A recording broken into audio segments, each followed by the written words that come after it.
잠언 21절입니다.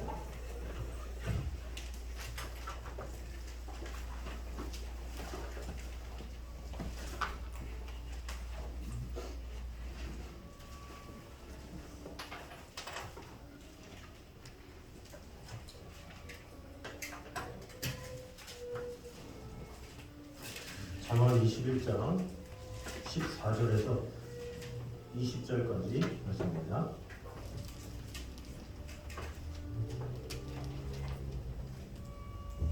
잠언 21장 14절에서 20절까지 말씀입니다. 14절부터 제가 교독하도록 하겠습니다. 은밀한 선물은 노를 쉬게 하고 품 안의 뇌물은 맹렬한 분을 그치게 하느니라. 정의를 행하는 것이 의인에게는 즐거움이요 죄인에게는 평안이니라. 명철의 길을 떠난 사람은 사망의 회중에 거하리라. 멸망을 좋아하는 자는 가난하게 되고 술과 기름을 좋아하는 자는 부하게 되고 있느니라. 악인은 의인의 속전이 되고 사악한 자는 정직한 자의 대신이 되느니라. 다른 영생은 여인과 함께 사는 것보다 방에서 사는 것이 나으니라. 다 같이 읽겠습니다. 지혜 있는 자의 집에는 귀한 보배와 기름이 있으나 미련한 자는 이것을 다 삼켜버리느니라. 아멘. 자, 오늘은 계속해서 하나님에 대한 태도, 세 번째 시간으로 오늘을 나누도록 하겠습니다. 먼저 성도는 이웃과의 화합과 화해를 위해서 최선의 노력을 다해야 함을 보여주고 있습니다. 우리 14절 말씀을 다 같이 한번 읽도록 하겠습니다. 21장 14절 같이 한번 읽겠습니다. 시작. 은밀한 선물은 노를 쉬게 하고 품 안의 뇌물은 맹렬한 분을 그치게 하느니라. 아멘. 자, 이 구절을 보면 좀 난해한 구절이라고 볼 수가 있습니다. 본문의 은밀한 선물, 이 뇌물을 이 불의한 의도를 가지고 이 상대방에게 제공해서 이 사실을 왜곡하고 불이한 판결을 유도하는 것으로 보는 견해가 또 있습니다. 즉 재물을 좋아할 뿐만 아니라 탐욕을 채우기 위해서 불의도 서슴지 않는 인간의 이 타락한 본성을 풍자하는 말로 보는 해석이 하나가 있습니다. 또 하나는 상대방의 맹렬한 분노를 그치게 하고자 선물이나 재물을 얻기를 좋아하는 인간의 심성을 이용해서 선물을 베푸는 지혜로운 행동을 지칭하는 것으로 보는 견해가 있습니다. 그러니까 하나는 좀 부정적인 견해고 하나는 좀 긍정적인 견해죠. 그래서 이 부정적인 견해는 뭐 이렇게 생각할 수도 있으니까, 근데 오늘은 긍정적인 견해를 가지고 보도록 하겠습니다. 그래서 이 선물이나 재물을 얻기를 좋아하는 인간의 심성을 통해서 어떤 사람들을 잘 얼러서 좋은 관계 가운데 유지하는 것, 그것이 중요함을 이제 보여주는 것이라고 할 수가 있습니다.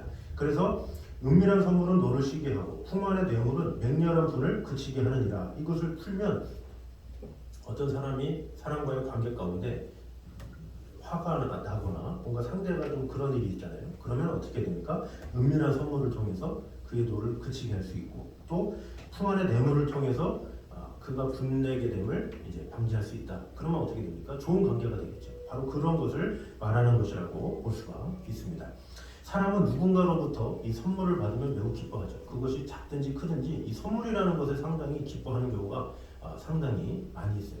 바카스를 받는다 할지라도, 요구르트를 받는다 할지라도 그런 것을 받으면 사람의 마음이 좀 이렇게 가벼워지는 경우가 있다는 거죠. 어떻게 보면 그것을 이렇게 건네는 사람은 참 지혜로운 사람이죠. 그것을 통해서 사람들의 마음을 누그러뜨리게 하고 이 관계를 좀 개선시키고자 또 잘 해보고자 그런 일들을 하는 경우가 많이 있습니다. 그런 선물이나 이 뇌물을 통해서 중요한 것은 이 목적이 어떻게 사용되었느냐, 이것이 참 중요한 것이죠. 그런데 오늘 본문에서는 상대방의 마음속에 일어난 맹렬한 분노를 쉬게 하고자 이런 선물을 사용한 것을 이제 볼 수가 있습니다. 즉 상대방과의 적대적인 관계를 해소하고 온전한 관계의 회복을 이루기 위해서 이러한 노력을 기울였다, 이렇게 보여주고 있죠. 그만큼 인간관계의 중요성을 가르쳐주고 있다고 할 수가 있습니다.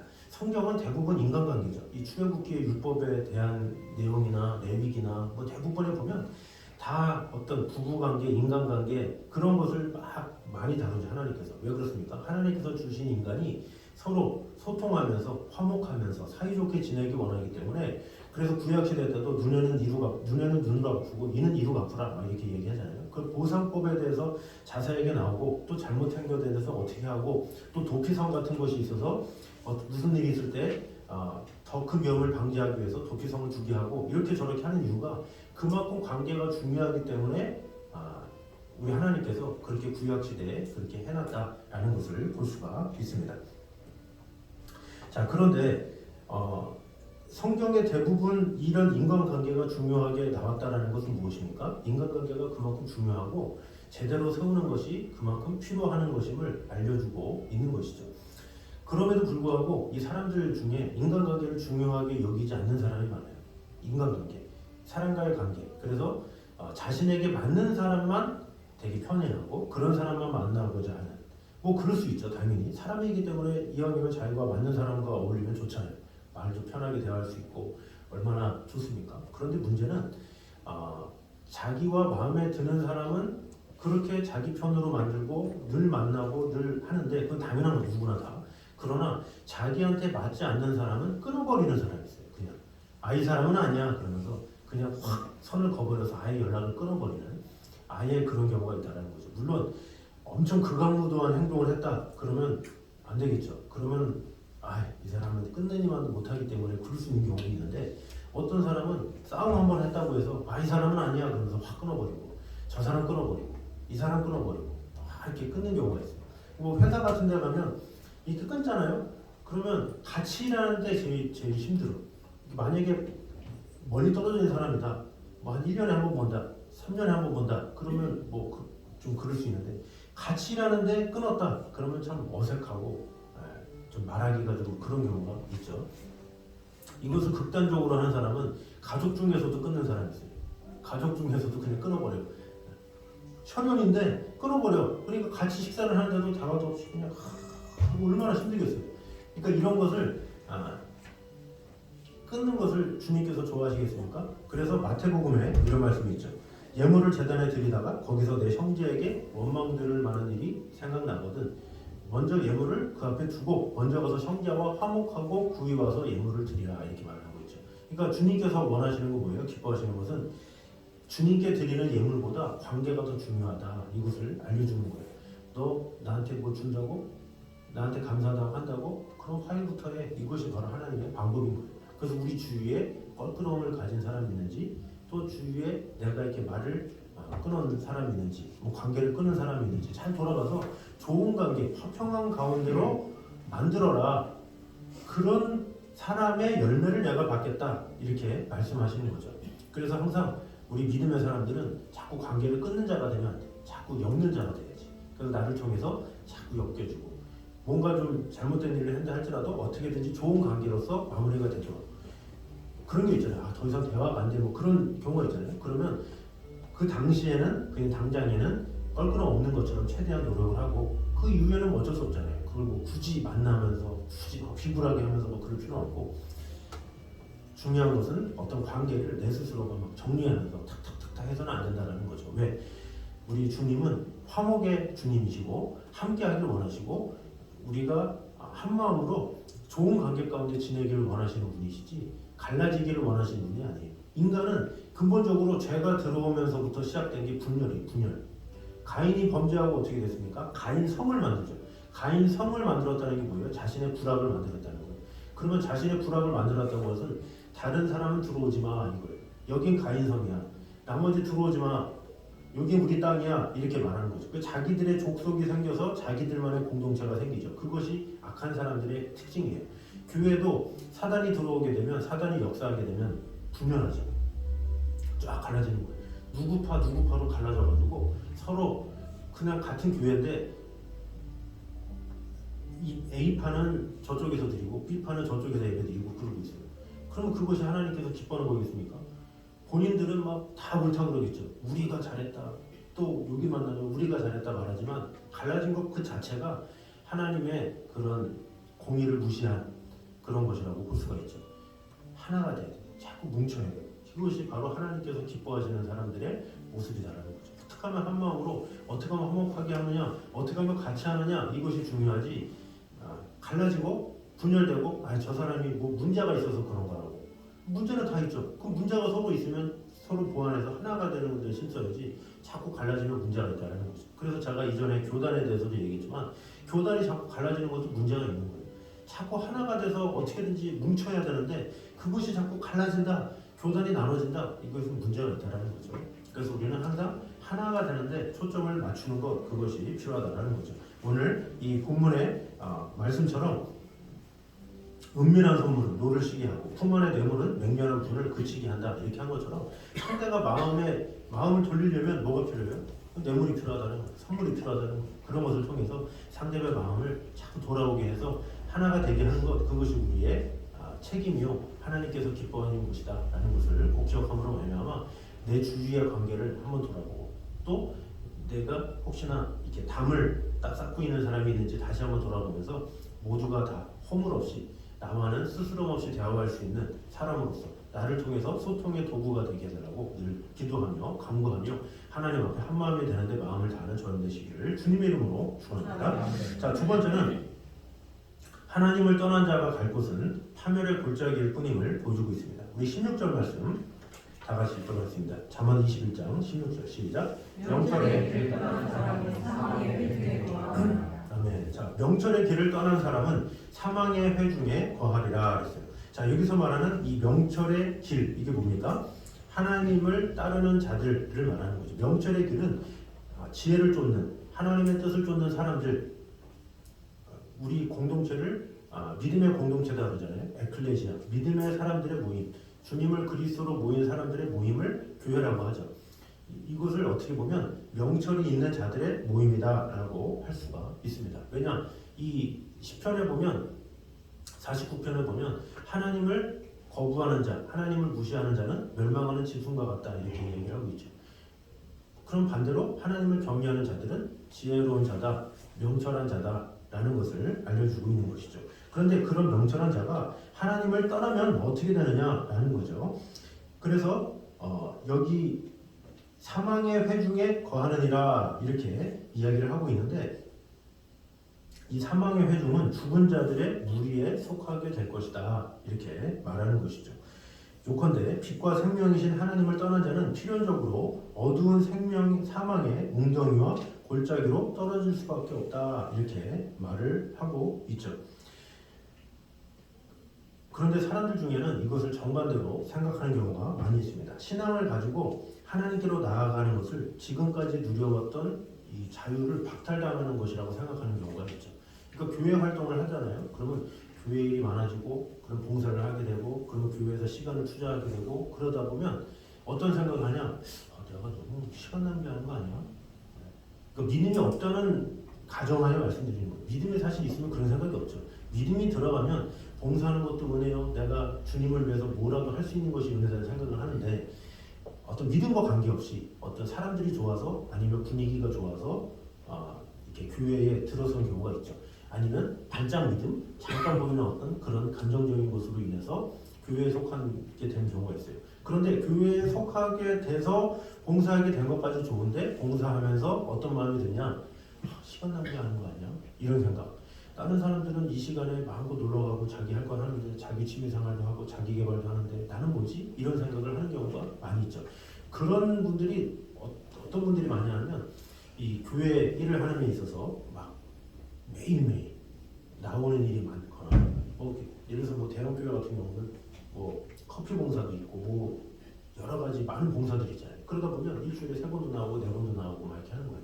그러다 보면 저도 실제로 들었지만 그런 분들에게 신방을 하다가 들은 게 있어요. 이분이 몇 년 동안 열심히 한다는데 안 나오는 거예요. 그래서 이 전화로 신방했더니 왜 요즘에 안 나오시냐 그랬더니 그동안 교회를 나와서 너무 시간 낭비하고 왔다고, 한 몇 년을 그렇게 봉사하고 열심히 했는데 지금은 좀 후회가 된다고, 좀 밖에 뭔가를 했어야 되는데 누리지 못해가지고 이제야 좀 자유를 얻고 그런다고 너무 확신 있게 얘기하니까, 제가 너무 확신 있게 얘기하는데 제가 전화로 그러시면 되냐고 말하기도 그렇잖아요. 관계도 별로 없고 저는 이제 인수인계 받아가지고 좀 상황을 그러는데 거기서 권면하기도 그렇고 그러시냐고, 돌아오시라고 그냥 그 정도만 얘기했지 뭐. 근데 그분은 너무 확신 있게 그런 거예요. 자기가 몇 년 동안 해봤는데 이 경험해본 자로서 너무 교회 열심히 해도 아닌 것 같다고 막 그러는 거예요. 확신 있게. 네, 그런 것이 어떻게 보면 뭐예요? 우선 믿음 없이 한 거죠. 첫 번째는 믿음이 있어서 일을 해야 되는데 믿음 없이 그냥 하는 경우가 있어요. 믿음도 없는데 그냥 광요에 의해서나 아니면 상황에 의해서나 또 필요에 의해서나 아니면 취미에 의해서나 이렇게 하다 보면 사람이 고민을 하죠. 뭐든지 좋아서 해야 되잖아요. 예를 들어서 뭐 부부관계도 서로 좋아야 뭘 하지, 좋지도 않은데 이악 물고 뭐 할 수도 없잖아요. 뭔가 좋아야 뭔가 함께 있는 것이 기쁘고 즐겁고 뭐 하듯이 교회도 마찬가지예요. 주님을 사랑해야 봉사하는 게 좋지, 주님을 사랑하지 않는데 봉사하는 게 좋겠습니까? 교회는 시간도 아깝고 이것도 아깝고 저것도 아깝지. 그러니까 가장 먼저 문제는 뭐냐? 신앙이 없으면, 믿음이 없으면 주님을 따르는 것에 대한 생각 자체를 할 수밖에 없어요. 그러나 주님을 사랑하면 내가 따를 수 있다는 것 자체가 영광이 되는 거죠. 그러니까 항상 선행되는 것은 내가 교회에 많은 일을 하거나 무슨 일을 할 때 나에게 믿음이 있느냐, 이게 제일 중요하죠. 믿음이 있으면 시간이 아깝지가 않아요. 주님을 위해서 뭔가 할 수 있는 것이 절대로 아깝지 않죠. 주님을 위해서 1시간이라도 2시간이라도 3시간이라도 마음껏 내어놓을 수 있는 거예요. 근데 믿음이 없을 때, 또 믿음이 떠났을 때, 아니면 또 믿음의 권태기가 왔을 때, 그때는 너무 자기가 후회하는 거 아닌가? 뭐 이런 식으로 생각하는 경우가 많죠. 그래서 저도 실제로 중고등부 담당할 때 한 선생님이 젊고 잘하는 선생님이 있었는데 그 선생님이 저한테 와서 내년부터는 교사를 못할 것 같습니다. 그러는 거. 왜 그러냐? 그러니까 제가 그동안 청년 때 좀 많이 누리지 못한 것 같아서 좀 세상을 좀 누리다 오고 싶습니다. 또 이 친구도 너무 확신 있게 얘기하니까 제가 또 이렇게 뭐라고 막 하기도 그렇고, 좀 방황을 좀 빨리 끝내고 오세요. 1년만 방황하고 오세요. 이제 그랬는데 이제 그 친구도 믿음이 없는데 그냥 또 교회 속하다 보니까 또 부모님이 교사를 하라고 그러니까 교사는 했고, 그러니까 계속 딴 생각만 든 거죠. 그러니까 믿음 없이 뭔가를 하면 그때부터 힘든 거예요. 그러니까 항상 먼저 점검해야 될 게 믿음이 있어야 되고, 그 우선돼야 될 것은, 봉사보다 먼저 해야 될 것은 믿음이에요. 물론 봉사를 하다 보면 믿음이 자라기도 하죠. 근데 반대로 믿음 없는 봉사가 지속되면 튕겨나갈 수가 있어요. 그러니까 봉사를 하더라도 믿음이 들어갈 수 있도록 옆에서 도와주는 사람은 계속 도와주는 게 필요하겠죠. 작은 봉사든 교회 나오는 것이든 단 한 시간이라도 사람들은 의미 있는 것을 좋아하죠. 근데 믿음이 없으면 그때부터 의미가 사라지는 거예요. 신앙생활이 그렇지 않습니까? 믿음이 있어야 그때부터 시간이 아깝지 않고 좋고 하나님과 함께 동행하는 게 좋지, 믿음 자체가 없어져 버리면 그때부터 시간 낭비인 거예요. 내가 지금 여기 왜 와 있지? 이런 생각을 하게 된다는 거죠. 그런데 오늘 성경 본문에 뭐라 그럽니까? 그런 이 명철의 길을 떠난 사람은, 그럼에도 불구하고 떠난 사람은 사망의 회중에 거하게 된다, 이렇게 말을 하고 있죠. 그래서 그런 것이 떠나지 않도록 믿음을 끝까지 지키고 믿음을 먼저 세우는 것, 그것이 중요하죠. 그래서 대부분 이 성당에 다니는 분들이 많이 그냥 이게 신앙생활을 쉽게 생각하는 경우가 많이 있어요. 대부분. 물론 교회에서도 많이 있지만 성당에서도, 왜냐하면 구원에 대한 것을 많이 강조를 안 하다 보니까 그런 관계성, 활동 이런 것 때문에 그렇게 다니다가 그냥 쉽게 그냥 교회로 오거나 아니면 쉽게 그냥 성당을 쉬다가 쉬고 신앙생활을 하거나 그런 사람들이 참 많은 것을 볼 수가 있죠. 그래서 믿음이 없으면 그때부터는 내가 지금 왜 하지? 뭘 하지? 그러면서 자신의 유익을 쫓아서 이렇게 하게 된다는 거죠. 그런데 그렇게 해서 결론이 어떻게 됩니까? 결국에는 후회밖에 없다는 거죠. 물론 믿음 자체가 아예 없으면 후회 자체도 없어요. 아유 그래, 교회 안 잡히기 잘했어. 역시 내 마음대로 내 뜻대로 사는 거야 하겠죠. 물론 믿음이 아예 없으면. 그러나 믿음을 조금이라도 있는데 어떤 세상이 그나마 그리워서 이렇게 하면 분명히 후회하게 되고 심판을 받을 수밖에 없음을 이렇게 말해주고 있는 것이죠. 성경에 보면 데마라는 사람이 있죠. 이 바울과 같이 동행하던 사람인데, 이 데마에 대해서 이 빌레몬서 1장 24절에 보면 자신과 함께한 동역자를 말할 때 데마를 말하고 있어요. 그러니까 그때만 해도 칭찬을 받았던 자죠. 그런데 디모데 후서에 보면 데마가 세상을 사랑하여 나를 떠났고 이런 구절이 나와 있어요. 그건 뭡니까? 그 데마가 신앙생활을 하다가 세상이 너무 좋아서 결별하게 됐다는 거죠. 떠나게 되었다라는 것을 말하고 있는 것입니다. 결국 그렇게 하다가 결국은 어떻게 됩니까? 이 마디를 소금처럼 이도 저도 되지 않는 경우가 상당히 많이 있다는 것입니다. 반대로 우리는 어떻게 됐습니까? 우리는 믿음을 가진 자로서 하나님과 함께함이 복인 것을 알아서 하나님을 위해서 내가 한 시간이라도 드릴 수 있는 것을 감사해야 되고 감격해야 되고 내가 더 할 수 있는 것이 없나? 이런 것이 당연한 도리예요. 우리가 생명의 구원을 입었는데 우리가 주님 앞에 몇 시간을 드린다고 성이 차겠습니까? 하나님 앞에. 그래서 우리는 항상 부족합니다. 늘 부족합니다. 이것이 있어야 돼요. 하나님 앞에 예배를 드려도 1시간을 드려도 부족합니다. 3시간을 드려도 부족합니다. 늘 부족합니다. 이런 마음을 가져야 진정한 신앙생활이지. 아, 아깝네. 뭐 해야 되는데 저거 해야 되는데 이런 생각을 가진 자는 그 자체가 하나님을 멸시하는 행동이라고 볼 수가 있습니다. 그러므로 참된 생명과 의를 위해서 항상 바른 길로 항상 명철한 길을 같이 온전히 행함으로 말미암아 우리의 교회의 모든 일과 상황들이 기쁨으로 은혜로 잘 감당하기에 심수를 저인되시기를 주님의 이름으로 축원합니다. 세 번째로 사치와 쾌락을 좋아하는 자는 살았다 하나 죽은 자임을 보여주고 있습니다. 우리 17절 말씀 보도록 하겠습니다. 21장 17절 시작. 연락을 좋아하는 자는 가난하게 되고 술과 기름을 좋아하는 자는 부하게 되기를 원합니다. 아멘. 자, 여기 보니까 연락을 좋아한다. 이것은 기쁨이나 즐거움을 말하지만 때로는 먹고 마시는 잔치를 의미하기도 합니다. 그리고 여기서 말하는 술은 잔치의 대표적 음식이죠. 그리고 술과 기름이라고 그러는데 이 기름은 값비싼 향료를 의미할 수도 있고 기름진 음식을 의미할 수가 있어요. 그러니까 늘 먹는데도 값비싸고 기름지고 잘 먹기를 원하고 막 그런 사람들 있잖아요. 그러니까 늘 놀기 좋아하고 먹기만을 좋아하고 이렇게 살지 말아라 이렇게 이야기를 하고 있죠.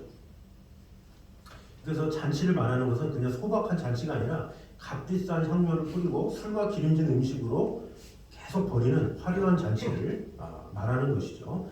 그래서 이 본절의 말씀은 사치와 방종 속에서 무절제한 쾌락을 쫓는 것에 대한 경고의 말씀이다 이렇게 볼 수가 있습니다. 고대 중국에서 매우 번성했던 은나라의 마지막 왕이 주왕이 있죠. 이 주왕은 달기라는 미인과 잔치를 벌이면서 사치와 방탕을 즐겼다고 그러죠. 근데 그 방법이 어떠했냐? 연못을 파서 술을 채우고 주위에 나무에 고기를 걸어놓고 이것을 먹고 마시면서 차마 입에 닿지 못할 음란한 행위를 일삼았다고 합니다. 그것이 소위 말하는 주지육림이라는 말입니다. 그는 이러한 정도로도 만족을 얻지 못하자 이 포락지형이라는 놀이까지 했다고 그러죠. 이 포락지형은 어떤 것이냐면 불 위에 기름칠한 새 기둥을 걸어놓고 죄수들을 이제 건너게 하는 것이다 그래요. 그래서 그들이 불 속에 빠져 고통 속에서 다 죽는 모습을 보고 쾌감을 느끼는 그런 왕이었다 볼 수가 있습니다. 결국 이런 사치와 방탕, 극에 달한 폭락과 음란으로 일관하던 그가 결국 무왕의 혁명으로 인해서 금방 멸망하게 됐죠. 로마 제국도 마찬가지죠. 그때 사람들은 힘든 일은 모두 노예들한테 맡기고 자신들은 날마다 화려한 목욕탕에서 목욕을 즐기면서 중국과 인도 등지에서 수입한 이제 비단과 향료로 치장하면서 매일 이렇게 장치를 벌였다고 합니다. 심지어 그들은 제국 전역에서 들여온 음식을 보다 잘 즐기려고 한쪽에 이 토하는 기구를 만들어놨대요. 그래서 먹고 마시고 배부르면 거기다가 토해서 다시 먹고. 네. 참 신기한 사람들이죠. 그러고 또 배부르면 또 토하고 또 먹고. 보통 사람이 아니에요. 아니 배부르면 끝이지 그걸 또 토하고 또 먹어요. 그러니까 그 정도로 쾌락에 아주 극도를 달리는 민족이 그 당시 때 로마 제국 사람들이었다라는 것을 볼 수가 있습니다. 그리고 이 사람은 또 주왕이 그랬던 것처럼 노예들이나 포로들의 결투를 시키는 거, 일부러 싸움을 막 시켜가지고 그것을 가지고 쾌락을 느꼈던 사람들이라고 볼 수가 있습니다. 그렇게 세월을 보낸 결과 개인의 몸과 영혼은 물론 국가 전체가 썩어들어져 갔다 이렇게 기록을 하고 있습니다. 결국 이민족들의 침입 앞에서 고목나무처럼 무너지게 된 것이 로마 제국이다라고 볼 수가 있습니다. 그러므로 이 성경에서는 뭐라고 합니까? 디모데전서 5장 6절에 일락을 좋아하는 자는 살았다 하나 죽었느니라 이렇게 말씀하고 있죠. 그래서 동서 고금을 막론하고 항상 그것이 중요하다라는 거죠. 너무 치우친 건 문제죠. 너무 일만 하는 사람도 문제고 너무 놀기만 해도 문제고 일할 때는 열심히 최선을 다해서 하고 또 쉴 때는 마음껏 잘 쉬고 이렇게 균형을 이뤄서 하는 것이 참 중요하겠죠. 믿음의 사람들은 그런 정도를 잘 가지고 해야 되겠죠. 우리에게 주어진 일 최선을 다해서 심고 또 내가 쉴 때는 마음껏 잘 쉬고 잘 이게 회복이 돼야 또 일을 할 수 있는 거잖아요. 그래서 우리는 이런 균형을 잘 이루어야 된다라는 것입니다. 그래서 우리 그리스도인이 건강하게 살아야 이 세상 사람들에게 좋은 영향을 끼칠 수가 있어요. 우리가 저 사람은 일에 빠져가지고 일중독이야 이런 게 좋은 게 아니에요. 또 반대로 맨날 놀기만 해 이런 것도 그렇잖아요. 그러니까 균형이 있고 그런 것을 통해서 많은 하나님을 모르는 사람들도 덕을 입을 수 있다는 거죠. 그래서 내 삶의 규모가 어떠한지를 잘 돌아봐서 한쪽으로도 치우치지 아니하고 경건 생활을 통해서 또 그러면서도 내가 쉴 건 쉬면서 또 내게 주어진 일에 최선을 다하면서 이렇게 저렇게 사람과 하나님에게 사랑받는 저를 되시기를 주님의 이름으로 축원합니다. 자, 마지막으로 어리석은 자는 현재만을 생각하지만 지혜로운 자는 항상 미래를 준비한다라는 사실을 볼 수가 있습니다. 우리 20절 말씀은 잠언 21장 20절 다 같이 한번 읽겠습니다. 시작. 지혜 있는 자의 집에는 귀한 보배와 기름이 있으나 미련한 자는 이것을 다 삼켜버리느니라. 아멘.